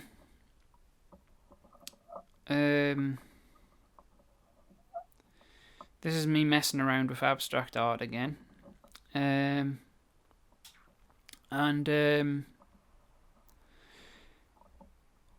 as I said before, it's a 2 meter long roll of canvas. It doesn't seem like massively good quality canvas, if I'm perfectly honest with you. And it was a roll of canvas that my mum bought us for my birthday. But it's it's just in a roll, and I just decided to unroll some and start painting on it. And what I would like to do is just carry on painting along the whole roll. And I find the idea of maybe like having a painting that you could roll up, I find that just a scroll, you know. I find that idea quite exciting, and it's something that I've kind of thought about doing before, but never actually done. However, the thing that I do worry about with that is how, oil paint. Does that mean that it's going to crack quicker if it gets rolled up? I've done some research about this, and I think what I've heard about it is basically you have to wait for it to fully cure before you kind of roll it up and leave it that way. So oil paint takes about 6 months or something to fully cure, so I'm not going to be able to roll this thing up again for another 6 months, which does pose the question, where the hell am I going to put it? Because I don't have space. But I'm sure I'll find some way of doing it. I'm thinking of maybe clipping it to a pin board or something, one of those thin, flimsy cork pin boards. We've got one of them under the stairs, and I was thinking of maybe clipping this to that. Obviously it's the pin board isn't 2 meters long, but I could maybe pin some of it to one side and the other wrap the rest of it round the back and pin it to that. When I say not pin it, sorry, clip it, not. I wouldn't want to put something through the canvas material, obviously, but I might clip it to the front of that, and then clip the rest of it to the back of that, and then it's only really bent in one place where it kind of goes around the side of the pin board, and then if there's still some excess, I could wrap it back around the front again. I've got some glass line paper, which I usually wrap my oil pastel drawings in, which is kind of paper that's supposed to keep the whatever's wrapped in it, it's meant to kind of help it not to degrade. Glassline paper, it's kind of what kind of archivists wrap things in. So yeah, so I've got some of that stuff, and I could wrap that around it maybe, so that if I have to wrap the back of the canvas over the top of another piece of canvas which has paint on it, there'd be a piece of glassline paper in between, which would protect it, and then it would only be bent in like 2 places, because it would be wrapped around this pin board. That's something that I could do, but then obviously it also begs the question of, what am I gonna do with this piece of art when it's finished? Because I mean, it seems a shame to just wrap it around a pin board and then, you know, stick it behind the sofa or whatever. I haven't really got any experience of exhibiting my work or like entering things into galleries or any of that kind of stuff. So I'm completely lost when it comes to that sort of stuff. And I think because of this just being painted on a random roll, and the roll being unstretched, seems like, I mean, even if it was quality enough for a gallery to like it, which is also, you know, dependent on a lot of different things, even if it was, the fact that it's just on a really kind of what feels like a fairly cheap canvas roll, and it's unstretched, I mean, that might affect that to a certain extent, perhaps. One idea I did have was, I was thinking about maybe putting it up on eBay, like before it's even finished, you know, because it's probably going to take, I mean, I'm basically this abstract piece of art is probably just going to be something that I'm going to dip into every now and then in between other projects. So it might not be finished for a long time. But I was thinking, oh, that's me touching the tripod again, by the way. I shouldn't do that. If you heard like a little squeak, that's me messing with one of the levers on the tripod. What was I saying again? Yeah, I mean, I was thinking, because the thing is, I'm probably going to be doing some of these videos, these abstract and chill videos, about this particular piece of work. Like, I think this is probably going to be the piece of abstract art that I'm working on for quite a while. So pretty much every time you see an abstract and chill video go up, it's probably going to be footage of me working on this piece of art. So, and actually, surprisingly,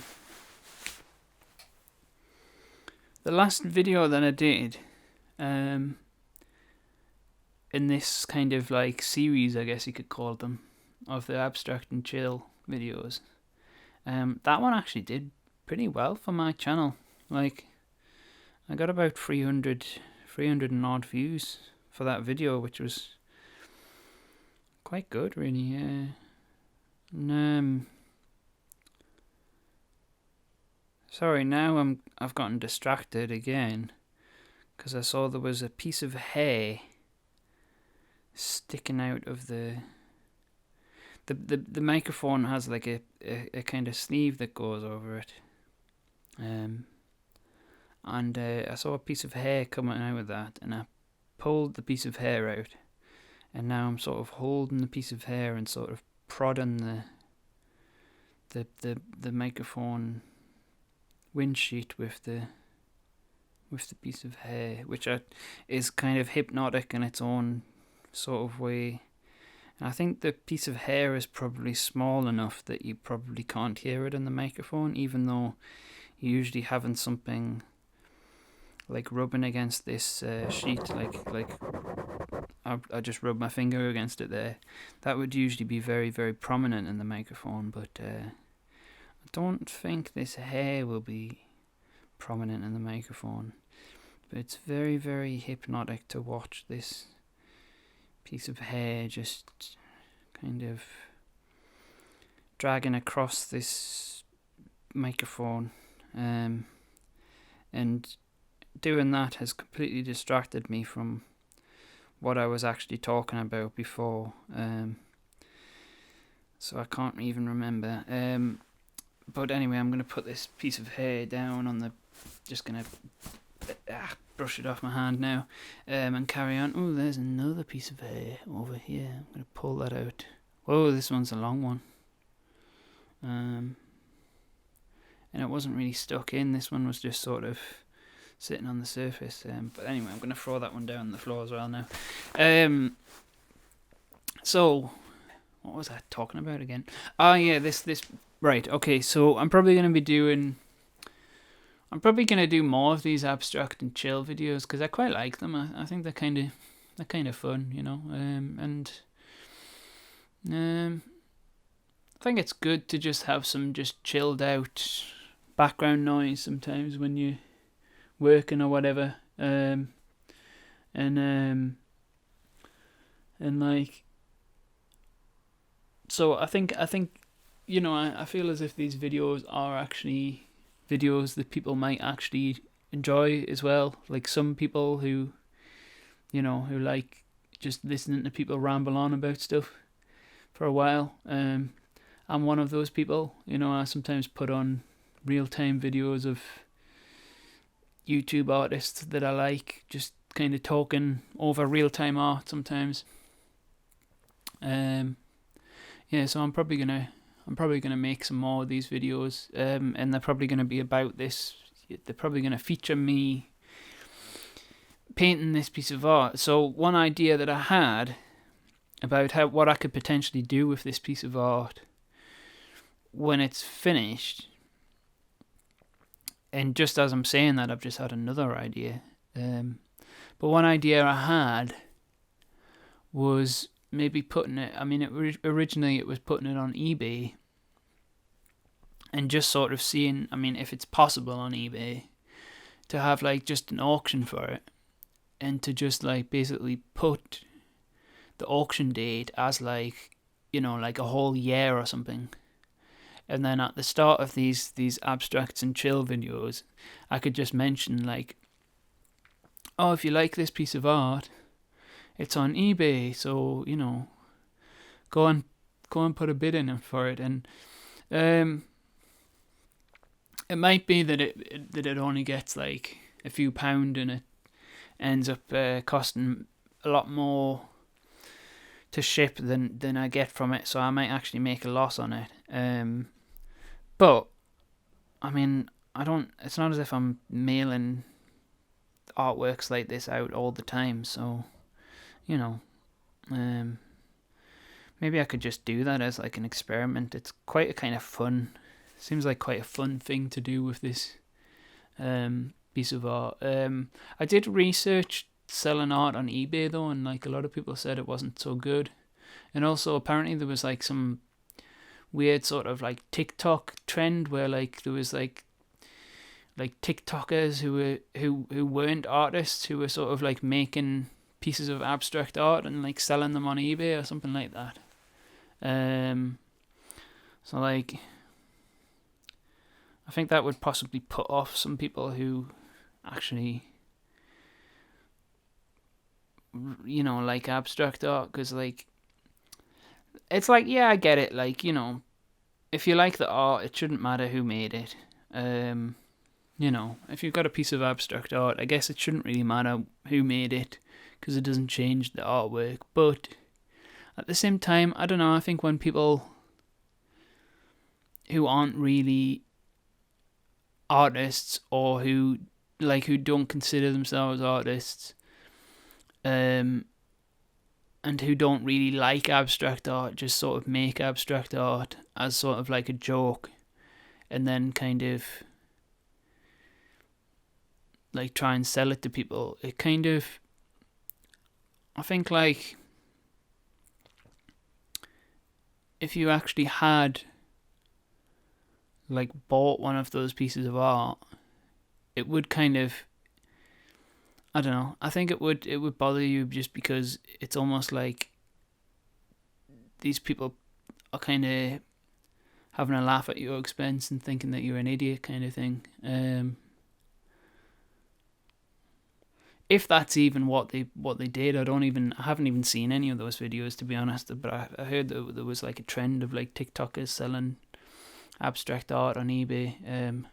And by the way, I think the only reason why they actually managed to do it was because they were famous TikTokers. So it wasn't really that they were selling it to art lovers. They were just selling it to people who actually like those TikTokers and things like that.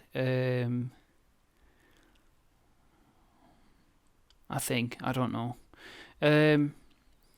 But anyway, that whole thing kind of put me off maybe selling a piece of abstract art on eBay, because I was thinking, like, I don't know, like people might just think I'm taking the piss or something, you know what I mean? They might think I'm not really like I don't really care about what I'm making or something like that.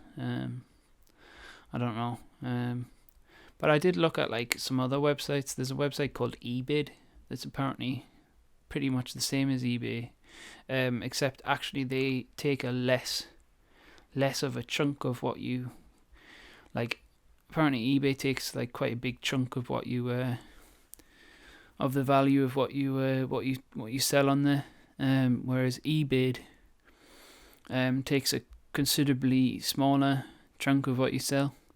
So yeah, maybe what I could do is I could put this piece up on eBid, and I could just say at the start of every video about it, like, oh, this is, you can bid for this piece of art on eBid, and no one's bidded for it yet, so so you can probably get it for like £1 or whatever.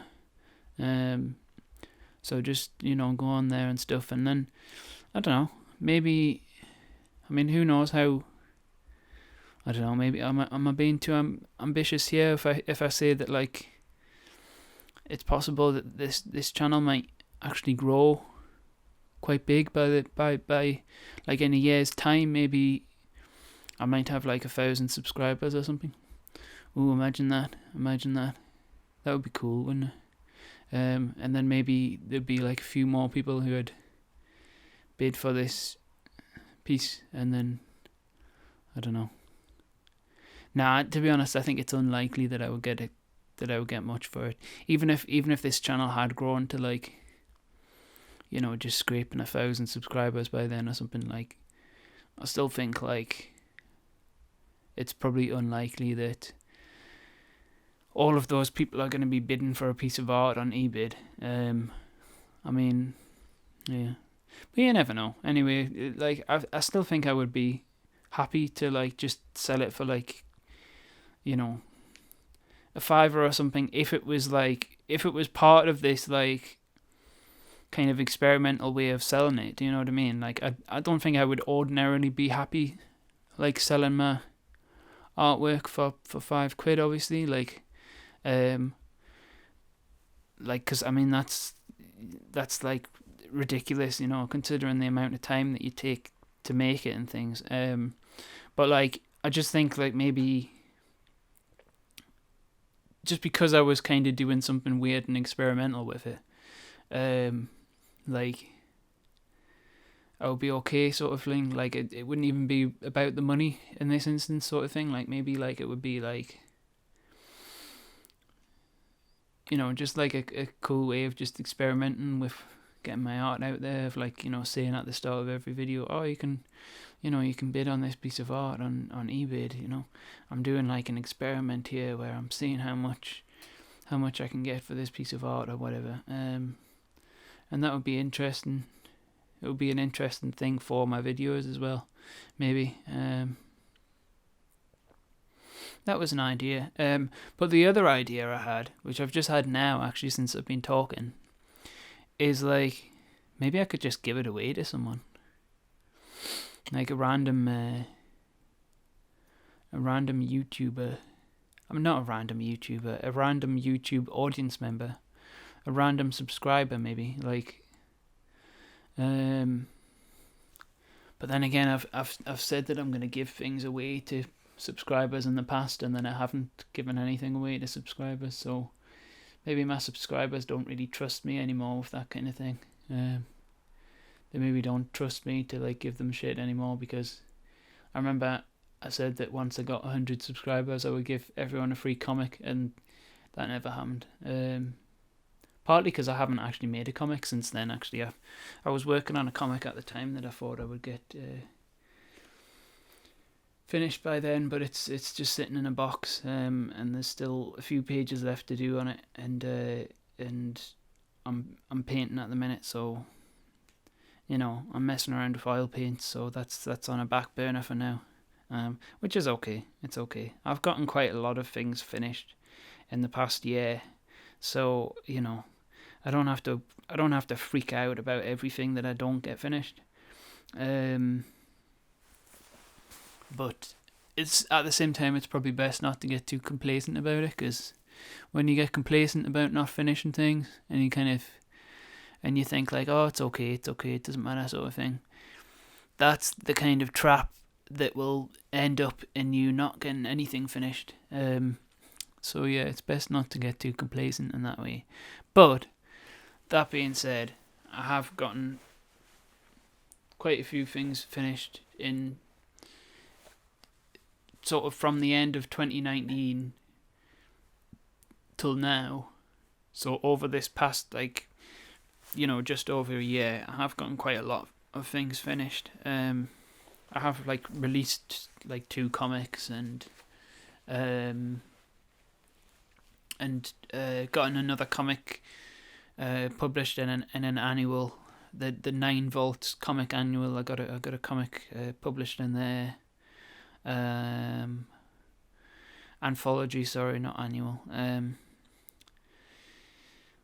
And I've done some things like that, and I've done 2 Inktober's, although the first Inktober I didn't get all the way to the end. I think I'd stopped on day 26 on the first Inktober I did. But the Inktober this year, Inktober 2020, I got every single picture in that Inktober done, so that was cool. And recently I've also finished the last oil painting that I did, which was that oil painting that I did of the pipes, which was, depending on when this video goes up, that was the last video that I put up. Was it was just a time lapse video of me painting that painting with a voiceover over the top of me sort of talking about how I'm finding oil paints. But if I'm perfectly honest, that video is one of the videos on my channel that I'm the least proud of. It's really crap. And I've actually released more than one video for that painting, because I also released another video where I was talking about the meaning behind the painting and stuff like that, but I've unlisted that video since then, actually, because I felt awkward about uploading that anyway, because I'm not sure whether, there's always that big problem with art is how much do you want to talk about it, how much do you want to talk about it, and how much do you want to leave for people to work out themselves.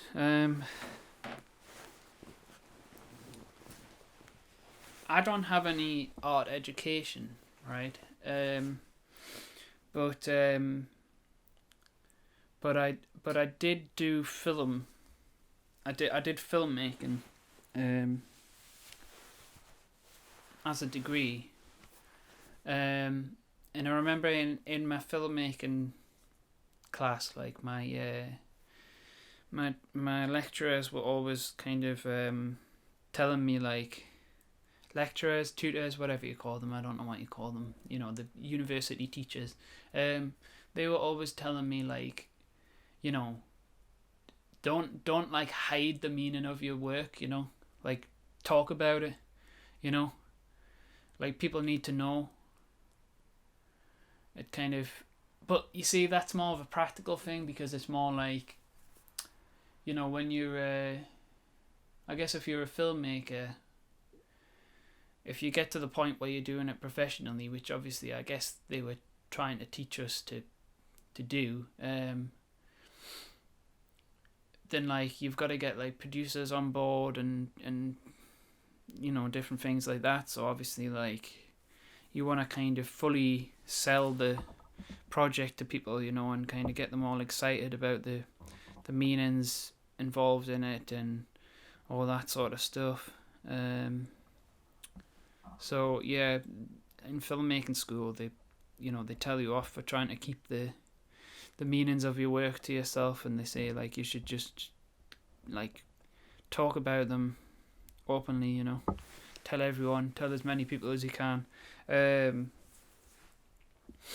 I think if you did like fine art as a degree as well, I think they would probably say the same thing, to be honest. Like, I think they would probably say you should be talking about your art, because it's, you know, I guess it gets, you know, collectors or galleries or whatever involved in it, and increases its value or something. But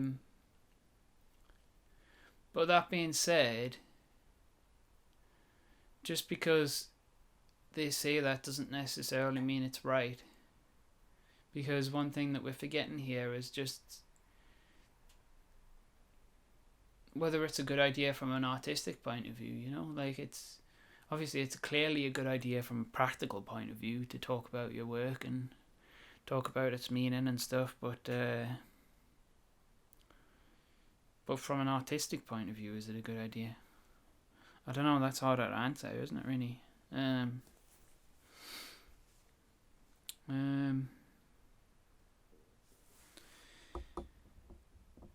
Yeah, there's always that kind of toss-up, isn't there, when with art? Because to be honest, in some respects, I even think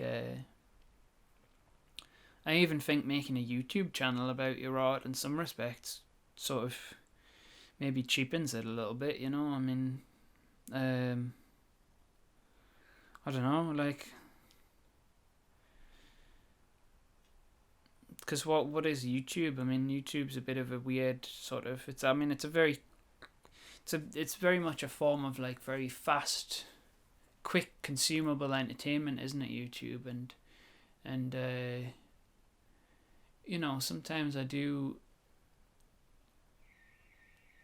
kind of feel a bit uncomfortable about the about that aspect of it, about kind of trying to kind of appeal to this very like quick kind of almost like fast food consumption kind of website like YouTube, with like something like art, you know, which is like, I don't know, feels like it should be more than that, if you understand what I mean. And obviously, I mean, tell me in the comments actually, if you're somebody who promotes their art on social media and stuff, like, you know, I would be interested to hear your thoughts actually about whether you've ever had kind of these like, I don't know, this kind of like dissonance, you know, this dissonance about putting your work up and trying to kind of promote it in this sort of fairly sort of superficial kind of fast food type way. But you see, at the same time, on the other hand, you know, I mean, on one hand you could say, oh, it's superficial, it's fast foody, it's, you know, it's kind of quick consumption. On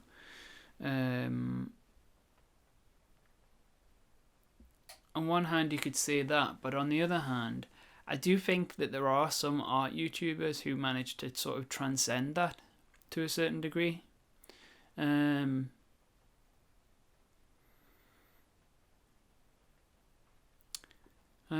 Like I think I don't know. Like I think people like Peter Draws and Blackbean CMS, I think he's called. Like I think some people like that manage to kind of almost like transcend the kind of the shallowness of YouTube and kind of make videos about art that kind of are, you know, they seem like, I don't know, they seem like they've transcended the kind of fast food culture of YouTube a little bit, and they've managed to make like videos that kind of seem sincere to a certain extent.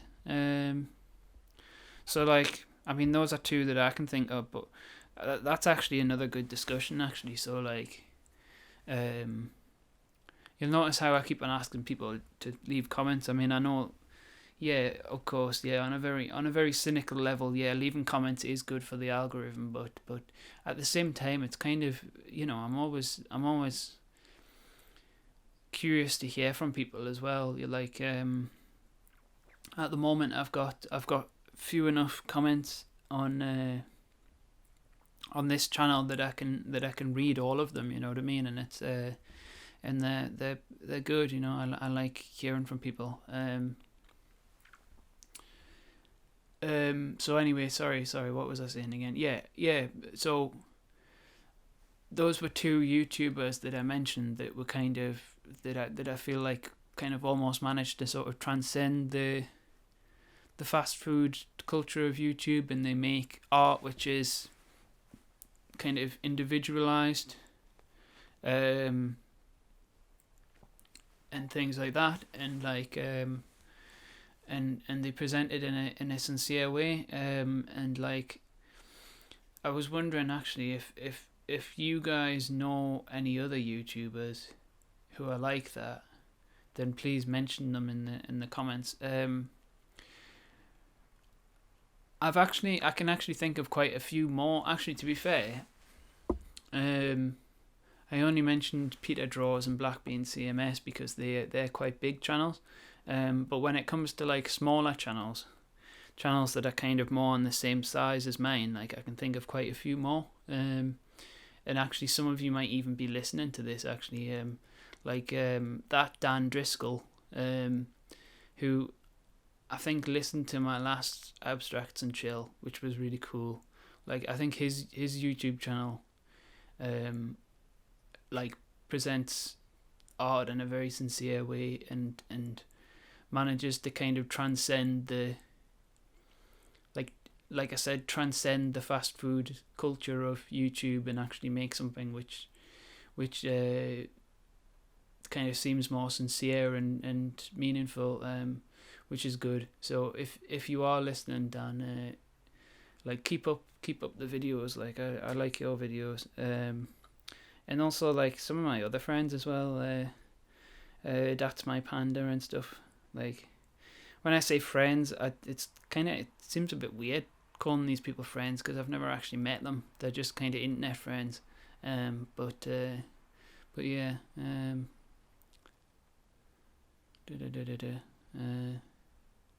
Doesn't it feel a bit awkward and embarrassing saying nice things about people? It shouldn't, should it really? But yeah. What the hell was I talking about again? Yeah. So no, I was saying like a lot of the time I'm unsure how to kind of present my artwork on YouTube because I want to, I think above all else, more so than just getting views. Oh, and that's the end of the video. Oh Christ, I've rambled on for a bit. Well, to be fair, I've got some more abstracts and chill which I've filmed. So maybe I'll just like cut to like another painting session at this part. But you see what just happened there is the original video that I was recording this for has timed out. So right now, if there's footage playing over that, it's probably footage from like another painting session. Like probably like the day after or something like that. I'm probably gonna be. It's probably the painting session where I tackled that big green, sort of bland mark in the middle.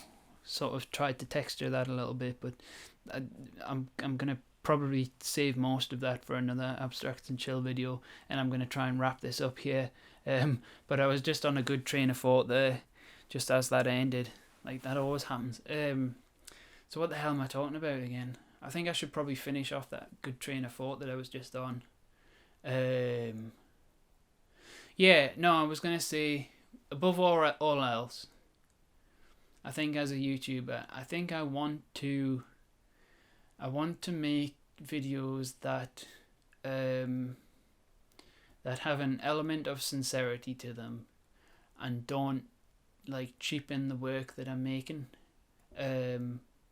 And there's been times when I think I've achieved that, but then there's also been times when I think like I've kind of pandered a little bit too much to what I think might get views as well. Like for example, the last video that I put up, which was just a time lapse of me talking about, it was called A Beginner's Perspective on Oil Paint, and it was me talking about a beginner's perspective on oil paints. Actually, it wasn't called a beginner's perspective on oil paints. It was called something like Straight from the Tube, a newbie's perspective on oil paints, or something like that. Anyway, and it was the artwork that I was trying to present in that video. The artwork that you can see in the time lapse for that video was actually a piece of art that I actually really care about, like more than I care about the majority of pieces of art that I make, I think,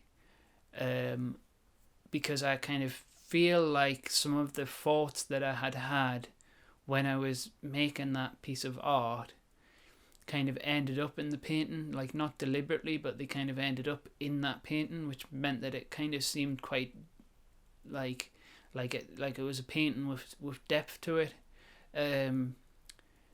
and like putting that on YouTube, I just ended up making a kind of really, I don't know, just generic video about like, oh, this is what I think about oil paints kind of thing, and that kind of bothered me a little bit. So I don't know.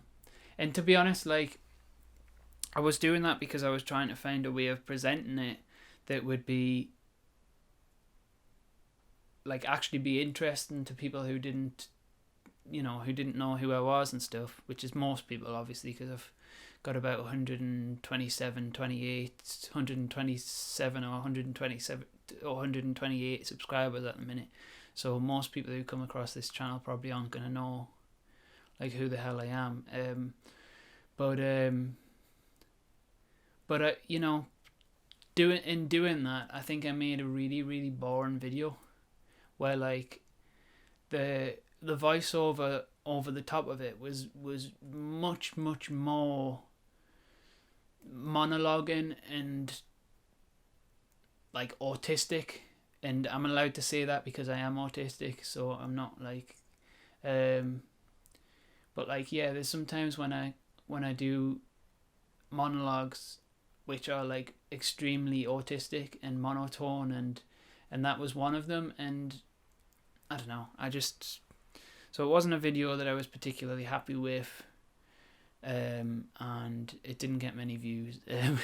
What a surprise. So I mean, I think that's, if I didn't know already, that's a pretty good sign that like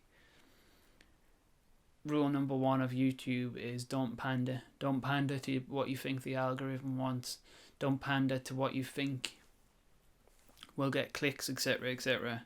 Just present your artwork in the way that you feel comfortable with, but